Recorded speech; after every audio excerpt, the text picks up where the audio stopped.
Teman-teman yang dirahmati Allah, Jumat Mubarak. Semoga semuanya selalu diberkahi Allah ya.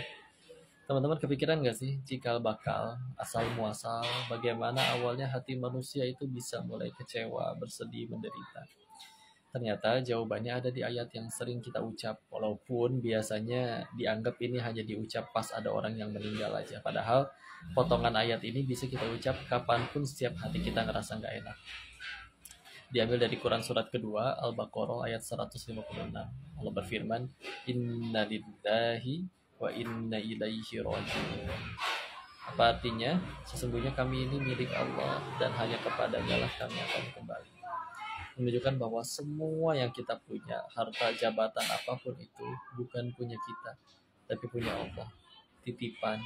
Jangankan itu semua, badan kita sendiri aja bukan punya kita. Kalau kata Allah si Denis ini tangannya harus pulang duluan, maka entah gimana bakal lepas dan harus dikubur lebih dahulu. Meskipun kita nggak suka. Maka penderitaan itu dimulai ketika manusia itu merasa memiliki. Contoh ya, kalau kalian punya motor, terus motornya hilang, sedih nggak? Sedih, nggak apa-apa, manusiawi. Tapi misal ada orang lagi yang motornya hilang, namanya Pak Agus, tinggalnya di Desa Seragen, RT 3 RW 5, jauh di sana. Motornya juga hilang, kalian sedih nggak? Enggak, kenapa? Satu, nggak kenal, dan yang paling penting, bukan punya saya. Ya. Jadi ketika udah ngerasa ini jabatanku, hartaku, popularitasku dan lain-lain semua ngerasa dimiliki padahal hanya titipan, stres, sedih, ya.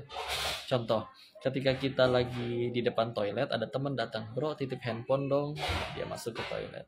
Nah gitu kalau dari toilet handphonenya diambil, sedih nggak? Enggak, memang orang punya dia.